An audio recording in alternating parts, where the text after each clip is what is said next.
Resist him, not me! I should have taken your head!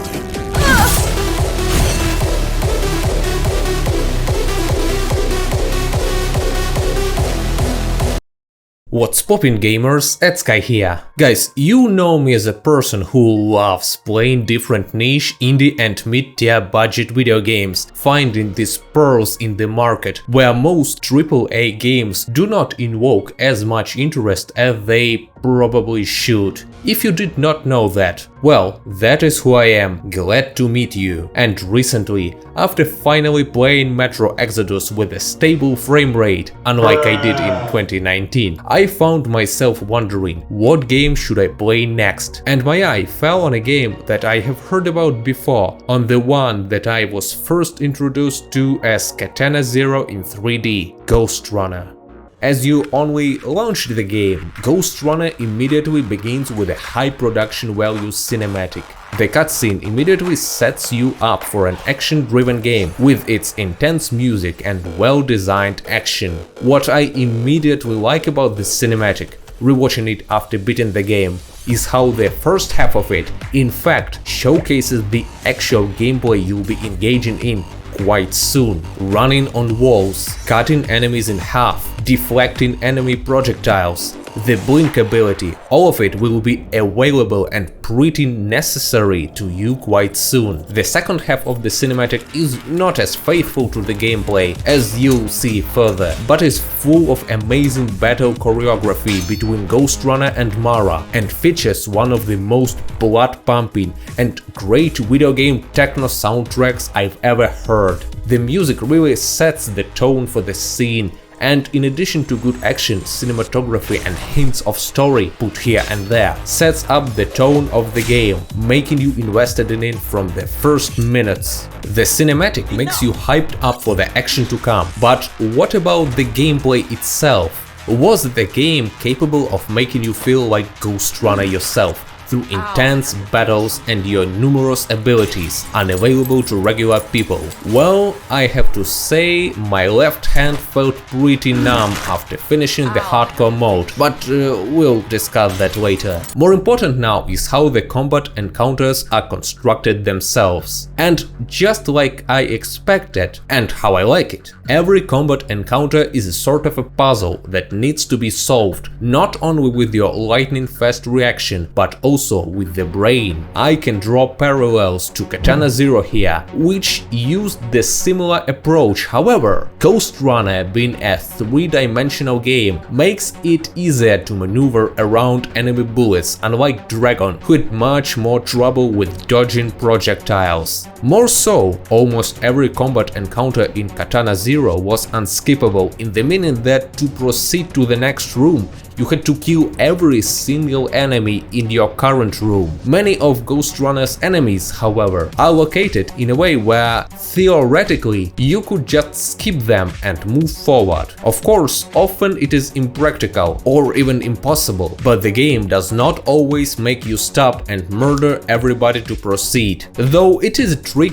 it still sometimes uses, locking the door you need to enter to proceed until all enemies on arena are dead. Your character, the Ghostrunner himself, has a few tricks up his sleeve. Firstly, the ability to dash, which is pretty standard practice in games like this, but is still a useful ability to quickly engage enemies. What is more interesting is dashing mid-air. In this case, your perception of the world slows down, and Ghostrunner is even able to defy the laws of gravity and move left or right. What is interesting in Ghostrunner is the higher variety of enemies compared to Hotline Miami or Katana Zero. Of course, you have your regular straight shooters with a pistol, ordinary mobs that you start the game with, but quickly learn to slash, as they are perhaps the least dangerous kind of enemy. At the same time, I highly advise you not to underestimate them, as I did at first on my first playthrough, because their bullets are fast and they take a shot every second or two. Actually, the enemies of Ghostrunner are interesting in that they aim very accurately, regardless of the distance between you, but are virtually incapable of calculating watching your movements and shooting you when you are moving sideways. In combination with the ability to move right or left mid-air, this allows you to easily approach them with relatively no danger if executed correctly. Also remember that neither mid-air nor ground dash make you invincible, so be sure not to dodge into their projectiles. One way in which I like the combat of Ghostrunner is that his Tsuro GR weapon has a really good range, to the point of being uncanny. If you remember, in my Undungeon demo review, I have complained that the attack range of the character was complete bullshit, in the sense that often, even when the animation seemingly collided with an enemy, it did not count. Ghostrunner goes the opposite direction, and even if you are a few meters away from the enemy, the game just pushes you towards him, or sometimes outright kills him when the katana obviously does not collide. Maybe in some places the developers went overboard with it, maybe not. In any case, I respect them for taking this issue into consideration. As you go through the game, new enemies start appearing. These ones shoot a large wave that cannot be blocked or dodged sideways. These are invincible samurais that you have to parry in melee. These ones speak exclusively Japanese and sound like anime characters with the most cliched lines. Those are just outright teleporting from you, so be sure to catch them quickly. Overall, I can remember at least 10 types of enemies, excluding the turrets and the bosses. All of them have their specific approaches, and all of them I like. All except one. In the later areas of the game, you encounter the victims of unsuccessful experiments, though Mara wouldn't say so, who were stripped of their sanity or any kind of humanity and are now mindless crawlers, with their bodies being more cybernetic than organic at this point, who are only capable of making guttural sounds and crawling towards you. All other enemies had a specific way of killing them with the katana. These ones do not. As soon as you approach them, they will immediately explode, killing you instantly. There is absolutely no way to avoid that. Your one possibility is attacking them with a ranged skill. However, if your concentration is not full, you won't be able to use one, so another of your options is to run. Alternatively, sometimes the game gives you enough space and time to bait them into exploding by dashing away, just in time to trigger the explosion but survive yourself. However, more often the game will put you in the situations where you will just have to leg it, and these creepy fuckers will just be chasing you, emitting their guttural roars, scaring the hell out of you, scaring the shit out of me. I'm not a fan of horror games, I easily get scared by them, and I feel no enjoyment from being scared. Now, these sections where I have to run from them, feeling as if they are right behind my back, ready to explode, I have not been so tense because of a video game in years. And I played through the game 3 times now. The only redeeming quality is that they do not show up frequently, but I still ask the developers not to add them to the next game, as I might just drop dead from a hard stop while playing. However, combat encounters are just 50% of the gameplay of Ghostrunner. The thing is, it is also a platformer. You are given various tools to traverse the tower horizontally and vertically. These are the aforementioned mid-air dash, the ability to run on walls, and the hook that you can also remember from the cinematic. Also, you can slide down slopes, which is not an outright tool, I guess, but it often leads to some fun moments. These don't seem like much, but using these, the level designers of the game managed to give the player an attraction that usually smoothly integrates in the flow of the game, not giving you too much challenge while making you feel like a cyber ninja. There was an obvious challenge for the developers here to make platforming intuitive for the first-person perspective, because the inability to see all of your surroundings at the same time, like you would in Mario or Katana Zero, can be very confusing to a player, and that is the prerogative of the game's hardcore mode. Platforming in Ghostrunner is much more akin to platforming in Doom Eternal, which is also a first-person action game.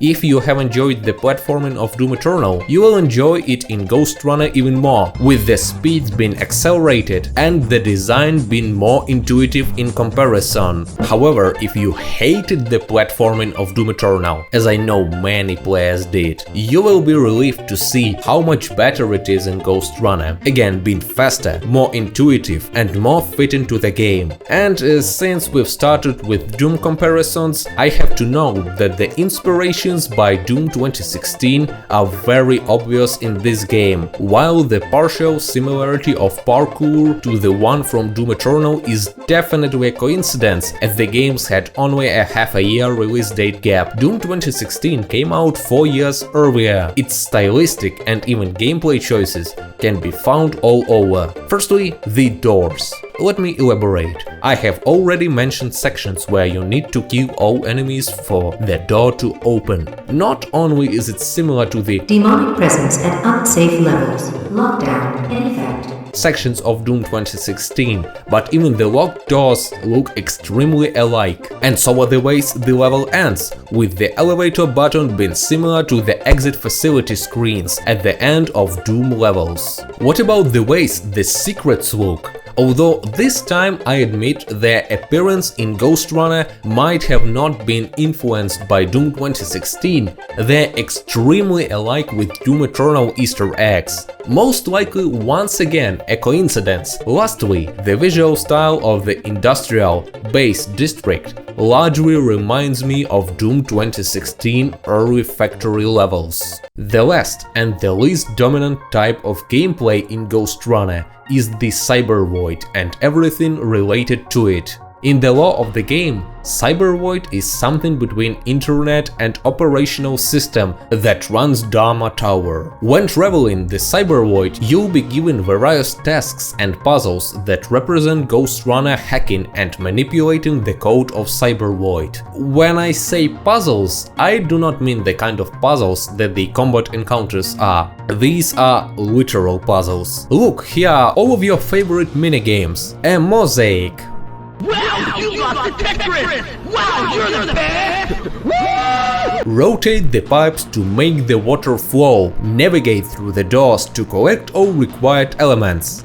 Twice. I do understand that the developers most likely wanted the Cybervoid to be a break from intense action of the material plane, but I think they kind of went overboard with their intentions. Some of these take a lot of time to complete and really disrupt the flow of the game. My two least favorite ones were the maze of doors and the spinning cube that you have to collect the particles from without falling. The last one was especially frustrating, but where the Cybervoid excels is the visual style and art direction. Some segments simply look gorgeous, others have a distinct visual style that is something more than Blue Cube World. And in the segment where Ghostrunner hacks the elevator through the Cybervoid, developers allow their imagination to run wild. Locations changing behind your back, doors visible only at a specific angle, and this brilliantly creative puzzle that you need to run backwards to reach the particle. My respect to you people. Numerous times the Cybervoid is used by Ghostrunner to acquire new abilities and upgrades. The system of upgrades in Ghostrunner is curiously executed. You have a panel on the right and possible available upgrades on the left side. The further you go into the game, the more upgrades appear and the more nests become available on the panel. As a rule, that happens specifically after dives into the Cybervoid. What does not allow you to use all upgrades simultaneously is not only the scarcity of available cells, but also the squares that prevent you from putting the upgrades on them. This once again engages your brain to think and optimize the available space to fit as many upgrades as possible. The upgrades themselves are numerous and can improve your dash, allow you to deflect enemy bullets, add new features to your minimap, improve specific specific abilities or skills in general. My favorite one was and still remains the branch of upgrades that allowed my Tsuru GR to deflect enemy projectiles. I promised no Katana Zero in 3D, but that is the one feature I really wanted from that game. Honestly, it is not easy at all. The projectiles are really fast. The first person makes it more difficult to see the distance between you and the bullet, and the options for slow motion are very limited. At the same time, it really made my playthrough easier, and probably without it I wouldn't be able to beat the hardcore mode. However, for the purposes of making my second playthrough at least a bit difficult for me, I decided to use only the map branch for the video. It allowed me to see enemy outlines better, see active enemy through the walls, and especially useful was the ability to find Easter eggs and collectibles on my map. How can you talk about Ghostrunner and Cyberpunk without at least briefly discussing its visuals? As I've said before, Ghostrunner is a mid-tier budget game. It was developed by a not-so-famous studio and published by a small, though known. I doubt that they had tons of money for the game, and that is expressed in the game's mechanics, the game's level structure, the game's number of active characters, and the actors they have chosen for the roles. However, the small budget did not stop the game from looking visually beautiful. The textures, the shadows, the models, a few years back that would be the AAA standard. Hell, I'd accept it as a AAA graphics even today. The game also supports RTX, but I did not try it out because it did not change the game for me visually that much, while making the game stutter a bit, which I could not accept on the 144Hz display. The game is roughly divided into 4 locations. Base, that's where I am, the city, the laboratories, and the Cybervoid, which I have already discussed. Base is an industrial sector, as I said, resembling the industrial levels of Doom 2016. This is the most predominant location in the game, where you will spend almost the whole first half. It is well designed and stylistically good looking, which helps Base to not become stale and boring by the end. However, you will feel the relief of a burden that you did not even notice when finally ascending to the higher level of the tower, the city.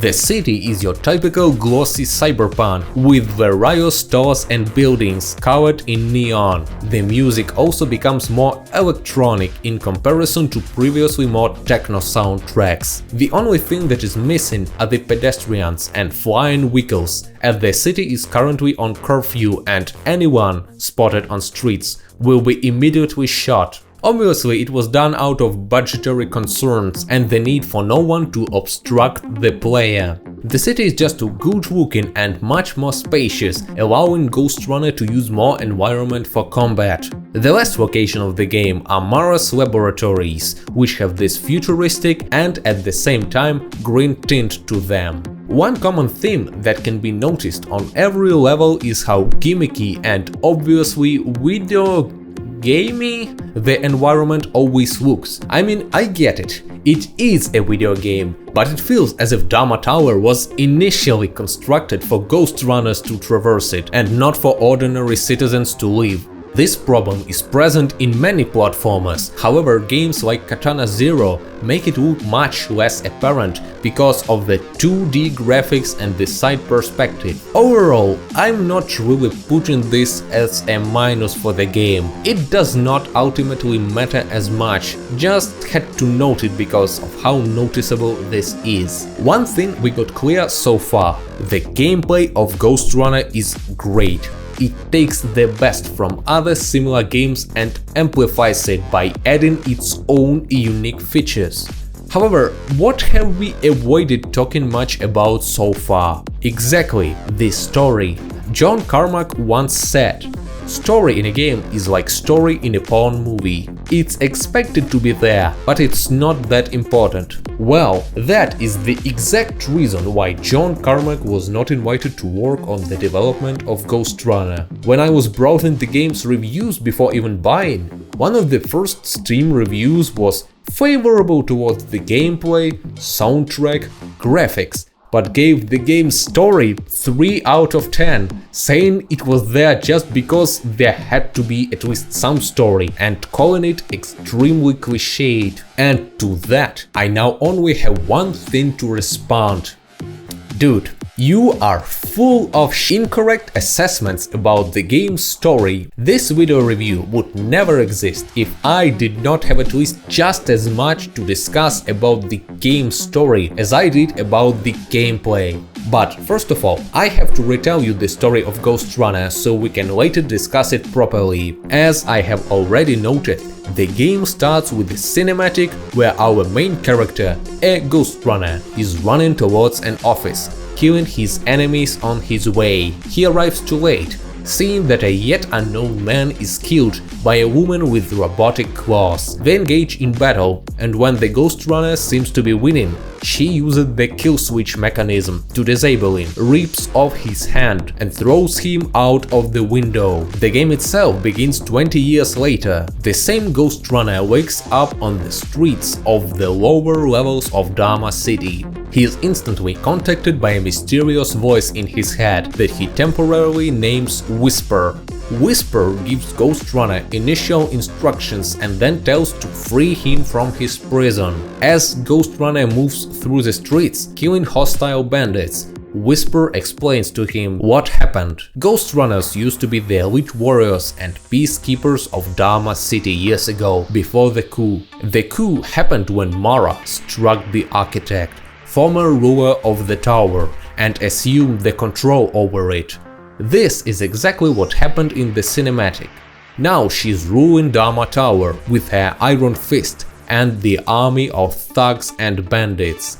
Almost all Ghostrunners were killed in the coup, including our protagonist, Ghostrunner 74. His body was accidentally discovered in a derelict shaft by climbers, the resistance to Mara's rule, and brought to be repaired. The climbers succeeded and finished the repairs in time, just before attempting to use the elevator to leave the base district and being slaughtered. After freeing Whisper from his prison, the voice reveals that he is the architect himself, or rather the digital copy of the man who was killed in his office that day. He says the Ghostrunner is the only hope for him and for humanity to defeat Mara. In the process we learn about what Dharma Tower is in its core and why is it so important. The Earth is dead. An unidentified catastrophe of the global scale had happened on the 26th September of 2156, and the surface of the planet is no longer inhabitable. Dharma Tower was the last refuge of mankind, with the architect in its head, the architect, Adam Hamada, and his trusted associate partner and dear friend Mara. Together, they have ruled the Dharma Tower for decades, prolonging their lives with technology, up until the day of the coup. The next target after freeing the architect from his digital prison is the elevator to Upper City on Amida Station. On his way there, Ghostrunner is contacted by Zoe, who is the last living climber, looking for any other survivors. The Ghostrunner? Jack? You're awake! Yes. At first, he does not answer, discouraged by Architect, who does not see Zoe as a valuable asset to them. However, the second time Zoe sends her message, Ghostrunner answers and accepts her proposition of help. She tells him the name climbers gave to him, Jack. Why Jack? Right. You wouldn't know. It's a code name we used for you during the repairs. Diego said you were all jacked up when he found you and it sucked. Do you mind if I call you that? No. On his way, Jack also learns from her and from Architect about current life conditions in base and Dharma City as a whole. Mara's rule is a failure. The factories do not produce sufficient resources, and there is not enough food for everyone, and only the black market keeps everyone on base from dying out. As Ghostrunner approaches the Amida station, panicky Zoe tells him that Mara had disabled the air filtration system of Sector 5, where they are allocated to punish the residents of the sector for disobeying her. She begs Jack to interfere and help. Architect, however, is adamant that they must not waste time on the lives of few and proceed towards Mara. This is a mistake. You don't have time to worry about one sector's dwindling population. You want them to die? You're missing the bigger picture here. Sometimes sacrifices are necessary for the greater good. Jack chooses to help to Architect's confusion. The radioactive dust fills Sector 5, but Jack manages to complete the pipe minigame on time, and everyone is saved. Architect is sarcastic about the situation, but they still need to keep going, so he withholds his judgment. Amida Station is the primary goal again. Ghostrunner reaches the elevator and hacks it. When he's ready to proceed into the city, Zoe notices that there is something on his way. That's Tom. Oh, Laser array 73M is a mouthful. Oh, this is troublesome. Tom is the elevator protection system, the one that you cannot ignore, so it needs to be destroyed before Jack can proceed. He climbs Thomas twice, cuts both of his supporting cores and finally destroys the core, disabling the machine permanently. Finally, the city. Architect insists that Ghostrunner is still unprepared to face Mara and needs to visit the public repository of information about Ghostrunners to relearn his old skills that he lost as the result of death and imperfect repairs by climbers. In the process, we learn more about the life in the city and how people here are also oppressed by the regime. Eventually, Jack reaches the repository just to find out that the information was stolen. It turns out to be the doing of another Ghostrunner, one created by Mara. so I'm chasing another Ghostrunner. You're chasing a cheap knockoff. A simple machine. Jack follows it and he faces HEL in battle. As a result, HEL totally loses her head over the fight and Ghostrunner takes back the information he came for. Finally, Architect believes that we are ready to take on Mara in combat. Jack takes an elevator to an even higher level of the tower, Mara's laboratories. Mara the Keymaster will now address the residents of the tower. Mara talks cryptically about the answer she knows to all the problems of Dharma Tower. Soon, we find out this answer ourselves. Her plan was to modify every human of Dharma Tower with implants so that they could leave the shelter and inhabit the earth once again. Mara sees the tower as a prison that needs to be escaped. The result of her implants are these horrible, disfigured, mindless creatures. Architect is expectedly critical of Mara's idea of salvation, to say the least. Entirely artificial respiratory system. Synthetic grafts covering 80% of the body. No brains to speak of. This is Mara's solution. However, Mara also knows Architect is here. She starts talking to Ghostrunner directly, believing that Architect is the one who now controls the body, calling him a monster and not Adam. However, at one point she realizes that Jack is actually acting independently and attempts to deliver to him a message about something Architect is planning, which Architect mutes by the pretense that she only wants to disrupt his mission. Ghostrunner starts suspecting him of manipulation and lies, repeating Mara's question whether the AI has a soul and calling him worse than Mara. Upon finding out that the Atma chips every inhabitant of the tower has in their head can be hacked to control the people, and during the Architect's reign, these chips were mandatory for everyone. The Architect is getting progressively irritated by Ghostrunner's comments. Finally, Jack reaches Mara in her lair. The woman is prepared to fight and is already wearing her RoboClaw suit. The battle ensues, during which Mara asks Ghostrunner whether he is just going to let Architect consume him. However, after all, Jack delivers the final blow, killing the woman once and for all. Mindless tool. Congratulations. You fulfilled your purpose. Mankind's greatest enemy is dead. We can now proceed to the next stage of my plan.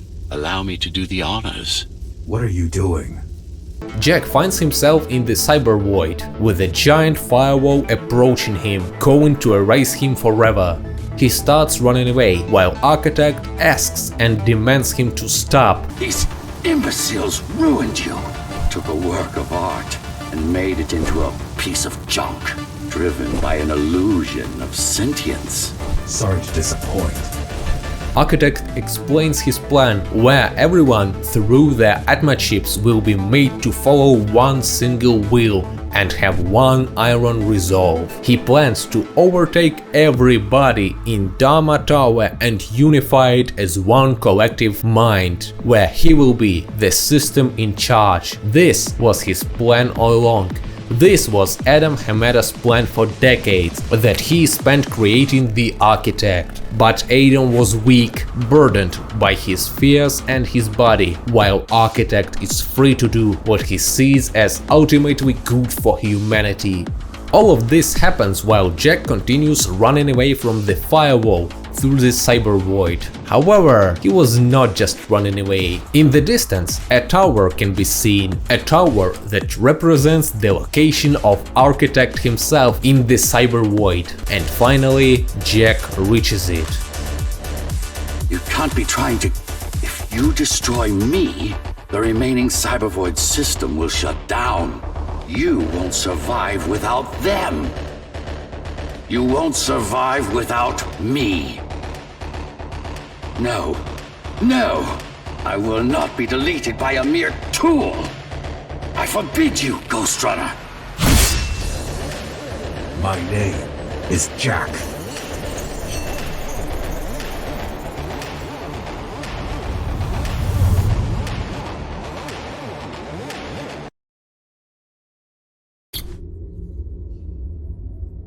Architect. Shell core files missing. Cybervoid mainframe will now Shut down.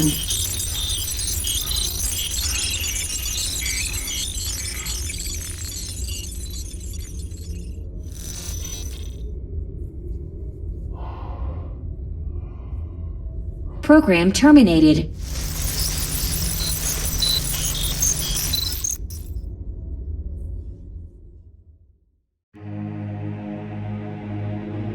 The world has ended. But we lived on.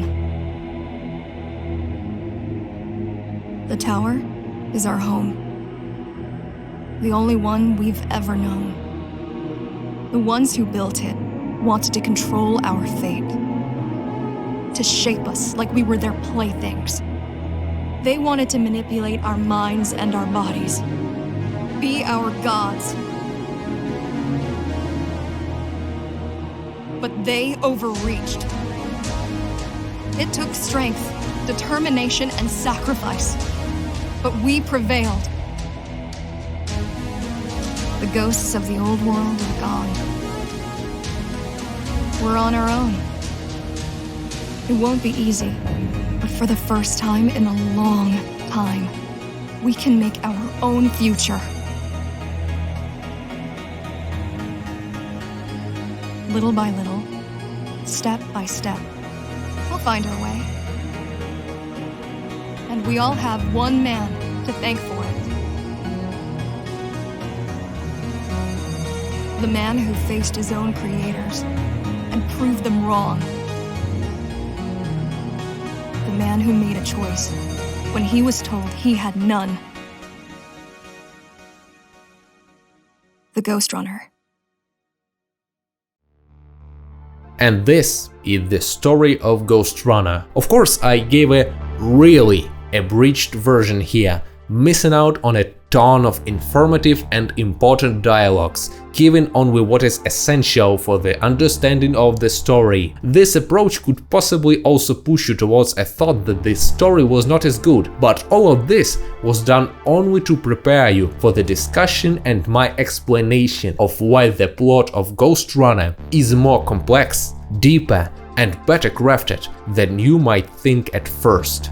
Firstly, Ghostrunner's story is really well written structurally. The writers throw in a ton of foreshadowing, early plot hooks, and set up the characters, their drives, motives and feelings, so when they come into play, it all fits perfectly. Take the Architect's character for example. He's our most trusted companion throughout the whole game, following us everywhere, giving Jack his quest of killing Mara and guiding him through it. The Architect is seen by the people, by the climbers, as a great leader and savior of mankind. We thought once you awakened, you'd lead us to victory. Help us break free and avenge the Architect.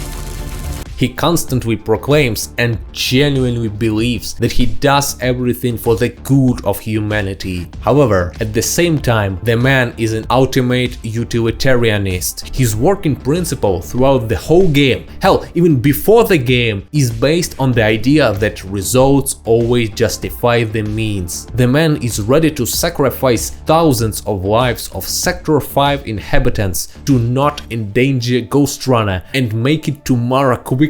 Sometimes sacrifices are necessary for the greater good. We could use the climbers' help right about now. Too bad they picked such a poor time to die for their cause. Wasn't it also your cause? They cared for their families. I cared for their species. It's a matter of perspective, I suppose. But even his great plan is the complete enslavement of humanity to his iron will and resolve. Architect desires to get the complete control over every human, become the collective hive mind where he is the only personality left. And it only once again highlights Adam Hamada's enormous ego that he demonstrates throughout the whole game. At first it may seem that Architect's frustration over Mara's incompetency in everything is a genuine concern for the humans, but after hearing the whole story, it is apparent that the man simply views himself as superior to everyone else, including his own wife, which Mara almost certainly is, and the game confirms this indirectly. She was his trusted partner for decades, helping him with not growing physically old, working with him together on Ghostrunners back when they still were a military project. However, throughout the whole game, he's incredibly dismissive towards Mara, calling her attempt at Ghostrunner a cheap copy and a mere machine, her attempts to rule Dharma Tower ineffective and bad, frustrating our lack of technological progress after 20 years of her rule.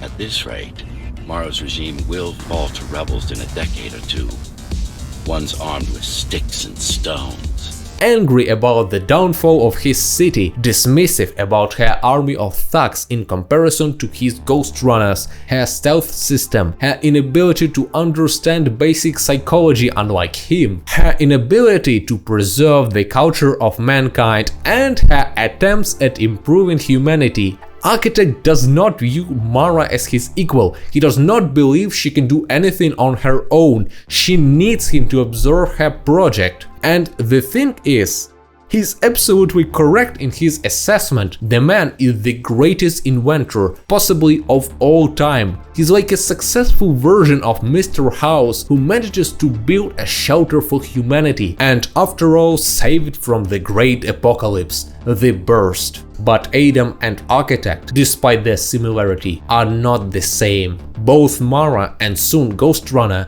start to understand it. Architect views himself as a superior version of Adam, not possessing the weakness of empathy, body or doubts. He is a determined machine who has a task but no remorse for an individual.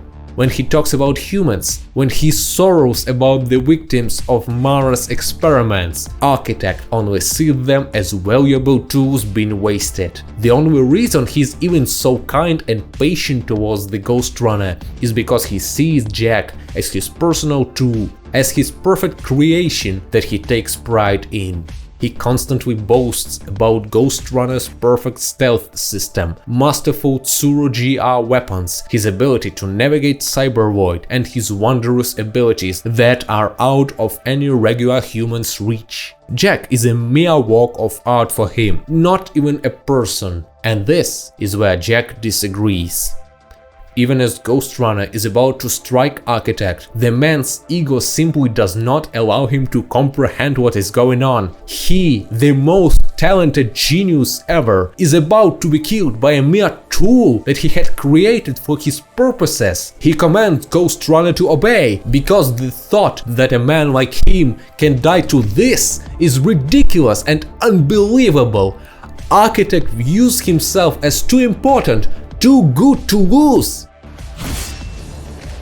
And this is what I mean by the good structure of the story. The writers do not waste your time with unimportant chatter from the Architect. Zoe occasionally does. That is her character, a young woman amidst the bloody revolution. But Architect sees mere small talk as a sign of small mind. Architect has a lot of voice lines in the game. He certainly has the highest amounts of voice lines in the game, but all of them are hardly ever wasted. When he speaks, he gives some information about himself or the surrounding world, the important information that can be used by the player to paint the full picture, connect the whole puzzle, and understand the man. Throughout the whole game, he displays no empathy towards others, saying that he just wishes climbers did not choose such a bad time to die, and dissuading Ghostrunner from saving merely 1,000 of people.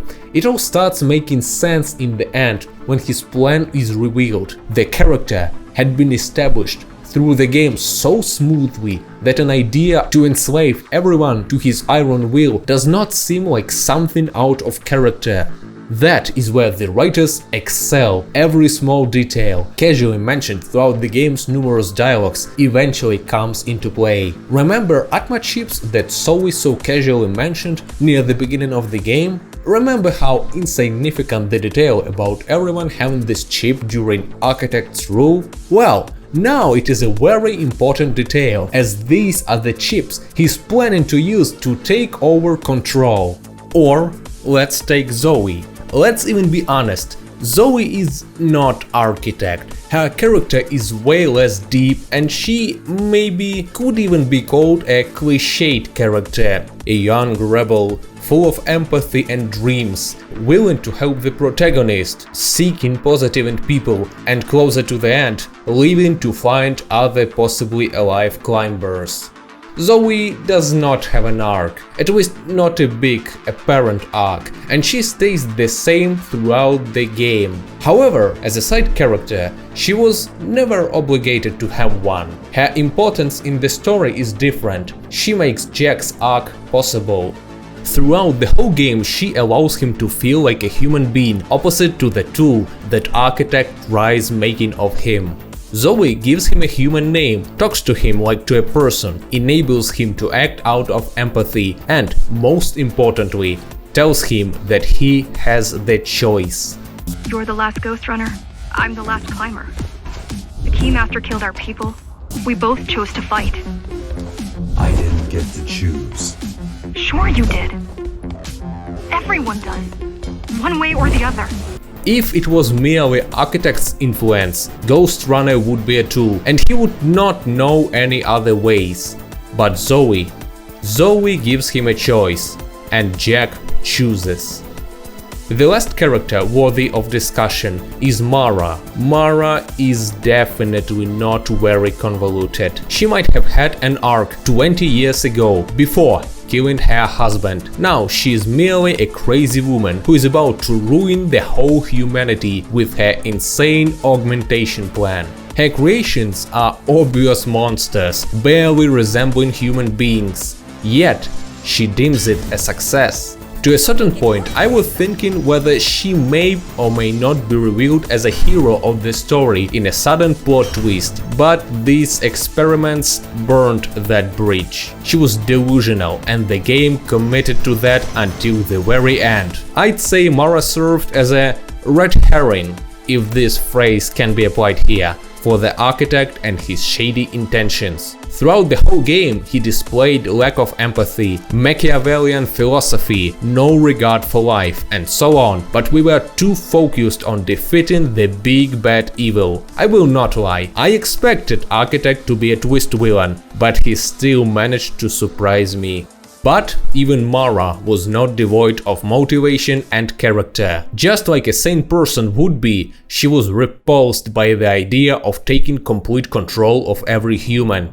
It is implied that it was one of the reasons the coup happened. She knew she had to stop him. Honestly, if not the whole augmentation incident, she could even be seen as the lesser evil here. But the writers did not choose that path. And to what extent the coup was caused by Mara's pride? She was still a scientist, and a good one at that, but she never reached the level of genius Adam had. And we already know how dismissive of others, and of her in particular, he can be. Could have Mara been doing this also to prove that she is a worthy scientist, and she can do everything he did herself? On the topic of side characters, when writing the script, I have stumbled upon a video by an unknown Reddit user who stumbled upon unused audio in the game's files. These audio files seem to be the early placeholder dialogues, voiced by text-to-speech, when the voice actors have not been yet even cast. And, according to these audio files, the climbers, dead in the release game, were supposed to be alive and actively interact with Jack. However, if you listen to what they actually are talking about, from them you can hear the phrases like "a motherfucking ninja cyborg from the past kicked their asses today" and "did you just casually invite Ghostrunner to a dick measuring contest?"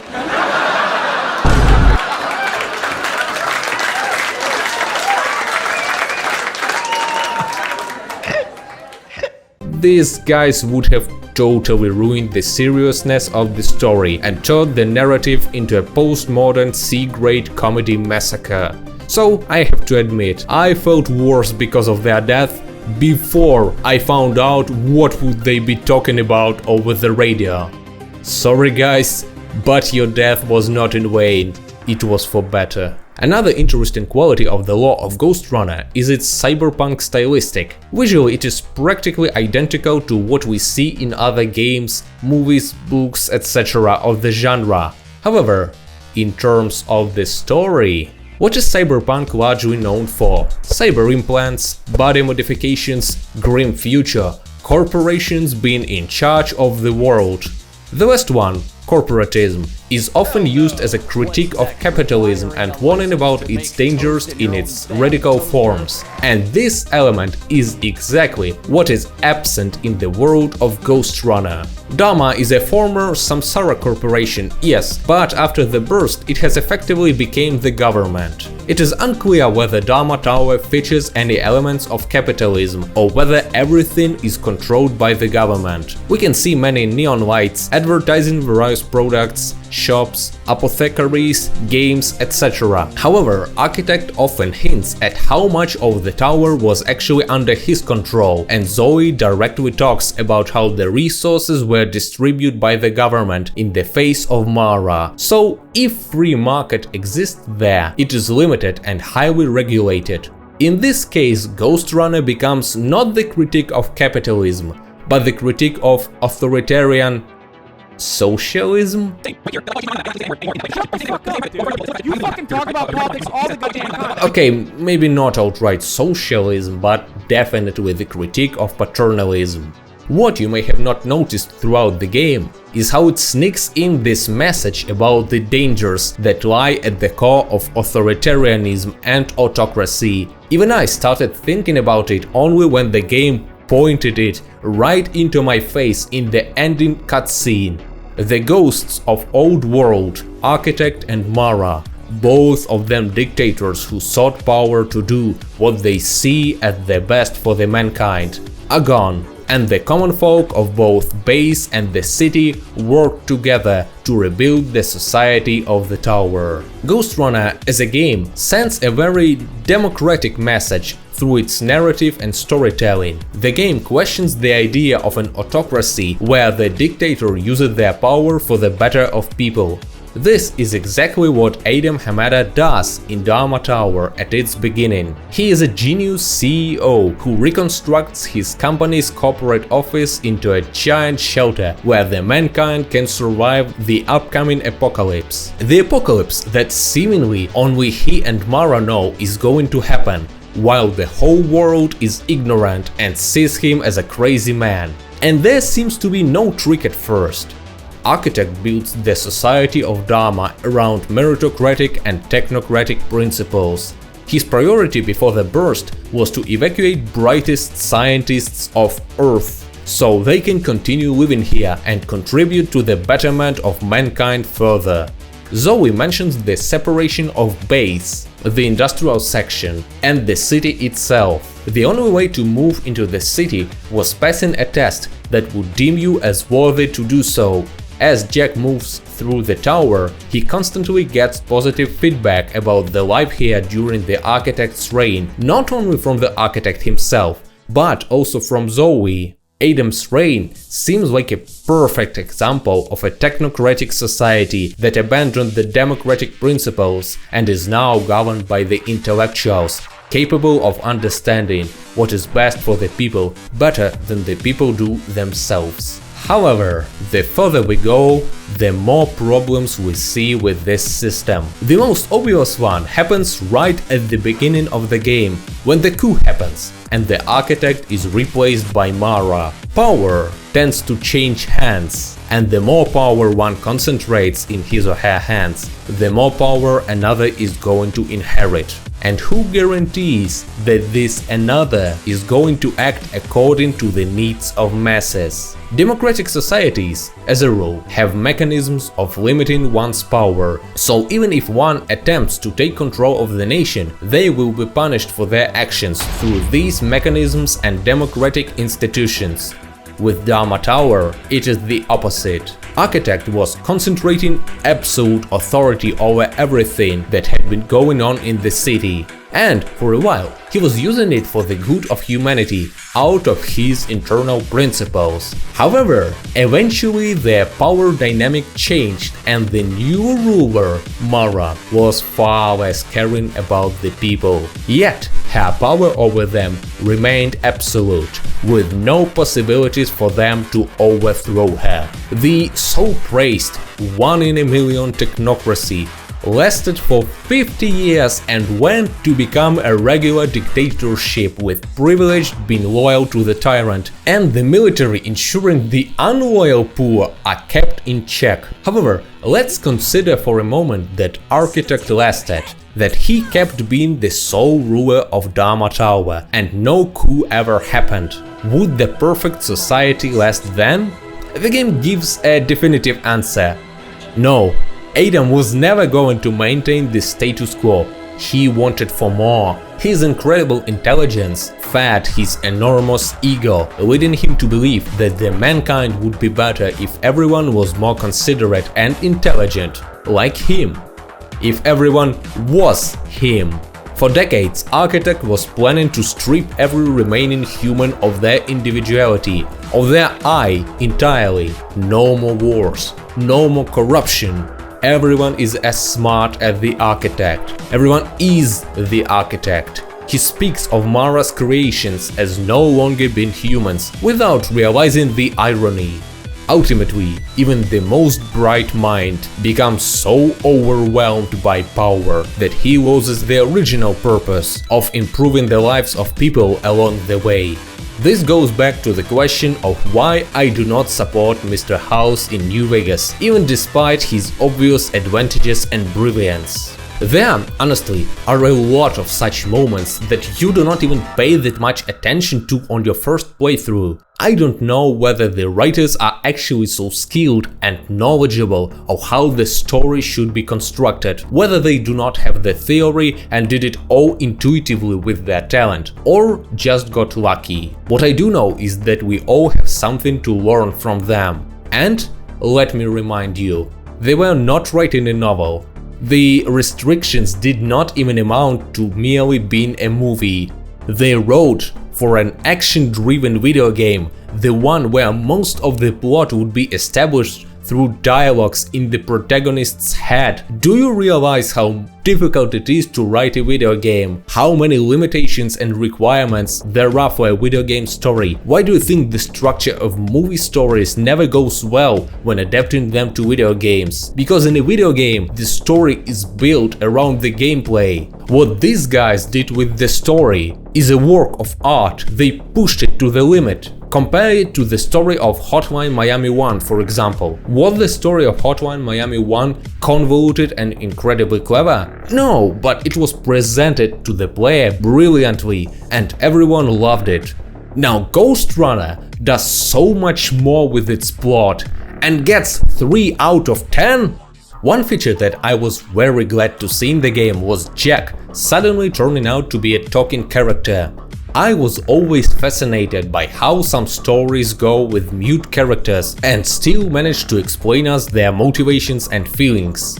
Metro does it with diaries and loading screens at the only moments where Artem can talk. Half-Life does it less, but Gordon's motives are still understandable, though he's rarely even given a choice of his own. Ghostrunner ditches the concept and gives the protagonist a voice, allowing him to be proactive rather than just always obeying and following others. The story would have been so much different if he was mute, and most likely different in a negative way. In addition, his ability to speak appears so suddenly, I did not expect it whatsoever, knowing how similar games love non-talking characters. And while we are at the topic of voices, I just wanted to compliment the voice actors of the game. They are not numerous, less than a dozen, but when I said that the actors reflect the small budget of the game, in no way I meant them doing a crappy job, only that they are barely known in the industry. What is interesting is that it is not clear what exactly happened to Earth in the world of Ghostrunner. In the last cutscene you can clearly see the tower being surrounded by destroyed buildings and giant waves. The city is flooded. My initial thought that the global warming led to the Arctic Circle and all ice on the planet melting, so the water overtook cities and the planet as we know it was destroyed. However, everyone in the game keeps mentioning that the outside is no longer inhabitable for humans, the atmosphere is poisoned with radioactive dust, and Dharma Tower requires air filters for the inhabitants to survive. Is global warming actually capable of doing that? My guess is that the catastrophe was of a more technogenic nature caused by humans, because in the real world such pollution can only be seen in the city of Kryvyi Rih. But why is no one able to foresee it in advance, except Architect? You can find a hidden collectible, an issue of the New York Update newspaper that laughs at Adam Hamada's prediction of apocalypse and his attempts at building a shelter. This is the last issue, printed on the day of the burst itself. Honestly, I believe that it is narratively best for the burst to remain cryptic and unexplained further, as over-explaining it can only make it seem more stupid and unrealistic. What do I mean when I say that they should keep it cryptic further? Well, for those who have not heard yet, on the May of 14th, not even a year after the launch, the developers themselves announced the sequel to Ghostrunner. In their press release, they claimed that by that time, in slightly more than half a year, they sold over 600,000 copies of the game. As of now, only on Steam the number of the owners is between 500,000 and 1 million, with which I congratulate One More Level Studio as the developer and 505 Games as the publisher. You really did a great, colossal job on the game and deserve more sales. I'm also glad to know that public still can appreciate good games, leaving a possibility of bright future for the video game industry. However, what troubles me is the question of story. How are they planning to continue it? With both Mara and Architect dead, a new enemy needs to arise, a new conflict needs to be established. And I will admit that even with the death of our hero hero, the line of Ghostrunners is not necessarily gone, because, as if anticipating the sequel, Architect mentioned that some Ghostrunners have not been found and their status is unknown. Or the game may just do the Wolfenstein New Colossus trick, and suddenly Jack is not dead. What also troubles me about the story is how quickly the second game was announced. The contract had only been signed and the press release already promises the sequel. Have the developers really thought about the story, or were they just tasked by the new right holders, File 5 Games, to make a new game and earn even more money without wasting any time? Only time will tell. But after all, Ghostrunner 1 is still being supported and regularly updated by the developers. They have published this roadmap for the game and have been faithfully following it for more than a year now. Excluding the skin pack DLCs, the only two things they still have to add are a free next-gen console update and, what is even more interesting, something called Ultimate DLC. I don't know what the hell is that, but by the name of it, I can guess that it is something more interesting than a new skin pack. I don't know what the hell is that. Hey guys, Sky from the future here. In the process of making this video, they have announced the Ultimate DLC. It's going to be called Project HEL and we are going to play as HEL herself. Just had to make an update, continue watching. Only one aspect of the game remains to be discussed. I avoided talking about boss battles in the gameplay section because I first wanted to go over the story and their part in it. Now, when we are done with that, I'm going to analyze T037M, HEL and Mara. T037M, also known as Tom and occasionally Thomas, is the first Ghostrunner boss that appears only in the middle of the game. It is a giant pillar, supposedly the defense system for the elevators to the city, that shoots lasers all around itself. Honestly, I do not know what the practical purpose of this thing is and how exactly is it supposed to stop trespassers from entering the elevator. But it certainly works against Ghostrunners, and works really well at that, I might add, as this is not just the first, but also the most difficult boss of the game. I'm not joking, the forums, the Reddit, and even the YouTube comments are full of people who hated the thing and almost dropped the game because of it. On my first playthrough, I myself was tilted by this monstrous fuck. The thing is, it is a platforming boss. Platforming bosses in video games are always tricky, but the platforming of Ghostrunner, as I said, is a well-implemented system and works fine on the levels. What is the problem here then? The problem is once again the first-person perspective of the game. As I have mentioned before, seeing with the eyes of the protagonist really limits our awareness of the surroundings in comparison to side views. Now, take a look at the hell Tom causes on the battlefield. The lasers that would be much better distinguishable in a side-scrolling game are difficult to notice and calculate in the first person. Often you just do not understand how close or far the laser is to the point where you will be passing and realize your mistake too late. Another problem is that the game does not save you at checkpoints too often, rather it saves you only after finishing the first phase. So, you'll be starting over and over again. The only thing that helps you survive this as an unexperienced player is the awesome boss soundtrack and the weird balance that allows you to outright skip large chunks of climbing by sticking your lasso to further points, which you, most likely, were not supposed to be able to reach by design. The battle becomes significantly easier with these skips, and it is your way to go if you do not want to stay here for too long.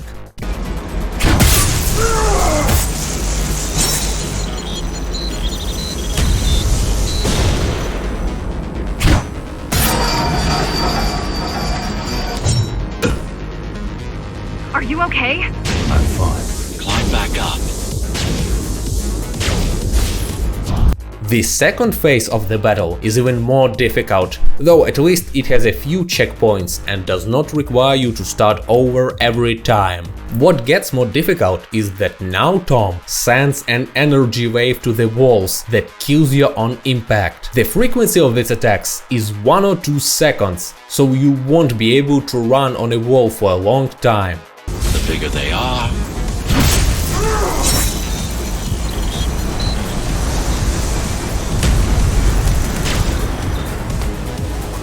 Amida Station security protocols compromised.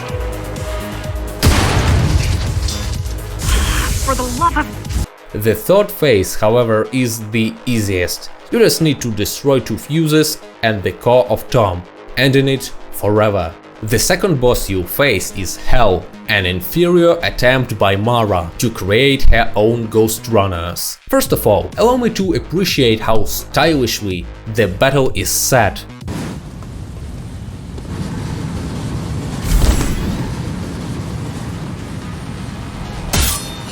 GR-74 located. Kill switch component not found. Permission to engage. Granted. Oh, just the ominous voice of HEL, the stylistic of 2 cyber ninjas about to face each other, and how the beat drops perfectly after Mara says "granted" is incredible. Simply in terms of style, this boss fight is my favorite. I really like the voice chosen for the character. We are very accustomed to female robots sounding like professional radio hostesses and ASMR creators, but here the audio director went the opposite way. This is much more akin to how a female loader from Borderlands 2 would have sounded. A novel idea that I like. Another thing I enjoy about this is the whole idea of fighting someone who's just like you. The whole game we've been facing soldiers and pathetic attempts at samurais, so battling our counterpart is refreshing. Only one problem with it. Mechanically, the battle is unamusing. I really anticipated the fight after such a presentation and was disappointed by how easy it turned out to be. The battle resembles the combat system of Sekiro Shadows Die Twice in that you have to block HEL's attacks when her sword lights up to wear out her stamina and deal some damage to her. This is a solid idea for a fight, but the problem with it is that her attacks are very easy to parry. If you try to parry too early, her combo just breaks and you have to start all over, and so it goes 4 times. Honestly, the biggest difficulty here is sometimes trying to understand when exactly you have to parry, as the animations and the light may telegraph different things. What would make this battle much better is making her attacks at least 1.5 times quicker, so that you have to either have good reaction or learn her swing timings perfectly. Because right now it is just underwhelming. Also, between the stages you have to chase HEL around the arena while she shoots projectiles. Honestly, getting hit by these projectiles is a challenge in itself, that's how infrequent they are. So as a result, we have a boss battle that is much more pleasant visually than gameplay-wise.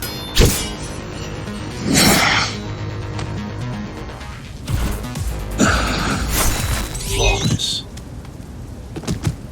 The last boss of the game is Mara herself, in her octopus costume. Remembering the cinematic, I expected the battle to be mechanically similar to the battle against HEL, with the need to parry Mara's claws with our Tsurugia weapon. However, no, not at all. Having 6 claws, she rarely uses more than 2 simultaneously in her attacks. Why is that? Firstly, that looks… the best word to characterize would be lame. It is so lame. Another problem of the battle is that, just like with HEL, she's too slow. Her attacks are easy to dodge, and the only way to lose is losing concentration on her. The second and the third phases also implement electricity on the floor, so now you have to direct your concentration on it too, making the battle at least a bit difficult. Still, it is not enough. On my first playthrough, it took me 15 to 20 minutes, on my second, around 4. This is not how the final boss should be beaten.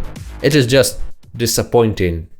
As you could have seen in the roadmap, 1 year after the release, the game also features several additional game modes. The first one I played was Killrun Mode. It presents a whole new gameplay experience compared to the original game, testing your skills as a ghost runner with its new set of levels full of enemies and different routes that you have to complete in time. The time limit really puts the pressure on the player, making you not stop for a second, leading to more dynamic action and pumping higher amounts of adrenaline in your veins.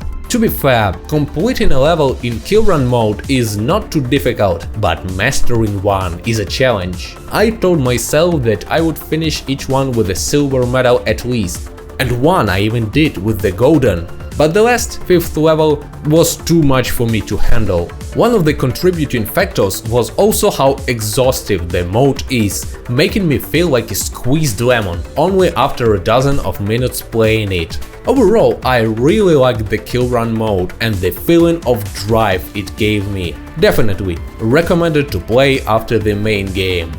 The next game mode for me was the Wave Mode. Wave Mode features 20 waves of randomly picked enemies that you have to defeat, and as a reward you receive a golden skin for your gloves and your Tsurugia weapon. Every defeated wave gives you 3 options for an upgrade, so that with each new stronger wave, you become stronger yourself. Initially, I thought that after dying, the mode would restart from the very beginning, but no. You just get to continue from the current wave. This is when I really realized how freaking dangerous the robot walkers are. By the late waves, the mode becomes really difficult, so I had to restart each several times. The wave mode is replayable and is worth playing once, but personally, I had no desire to play it again.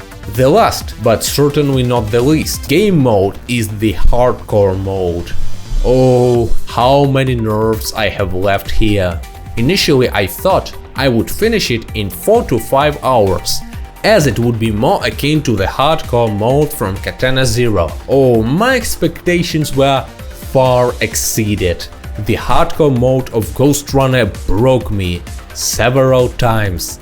I cannot stress how much I wanted to drop it at some points. That is how difficult it turned out to be. Every combat encounter, all levels are altered, creating basically a new game. Once again, I respect the developers for their dedication and readiness to work, but god damn it, how much sweat and blood their dedication costed me. Don't get me wrong, in no way I am saying that it is bad. It really challenges all of your skills to 100. It was just too much for me personally. Worst of all, I did complete it, practically forcing myself to do it for the review, mainly because I just wanted to see how they have changed bosses. And they did! HEL is finally faster and would be almost perfect if they just made her even just a bit faster but excluded the annoying drones around the area. Mara is finally feeling like a real final boss, having her attacks sped up as well and being more difficult to dodge. Tom is even more ridiculous and difficult to navigate. This is just crazy, but having the skills of fighting the original difficulty now, Tom's hardcore mode was not too challenging. And this is it. This is all I wanted to say about Ghostrunner. Sounds a bit demeaning considering that I have reached 11,000 words by now and the video is going to be around, how much? 1 hour? Seeing the amount of audio, probably more. Still, I have tackled most of the points I had about the game, especially about its story, and I hope that you've at least enjoyed the review. Making such long videos is completely irrational, but I really wanted to talk about it, because while the game sold well, I'm confused by lack of mentions of it on the platform. Like, I have checked and did not find any detailed analysis of the game, with the reviews being limited to brief 10-minute evaluations. The game deserves more recognition, and I felt it is my duty to contribute to it. I believe the game deserves to be in the same row with Hotline Miami and Katana Zero, instead of being a 3 out of 10 story. Thank you, One More Level. Thank you for Ghostrunner. Thank you for bringing a few 100,000 people at least 2 or 3 pleasant gaming evenings. The chances are high you won't even hear this, but I still wish you luck with this sequel, and be prepared, because I will be there. And for you, dear viewers, press the like button. Thank you for watching, and see you next time.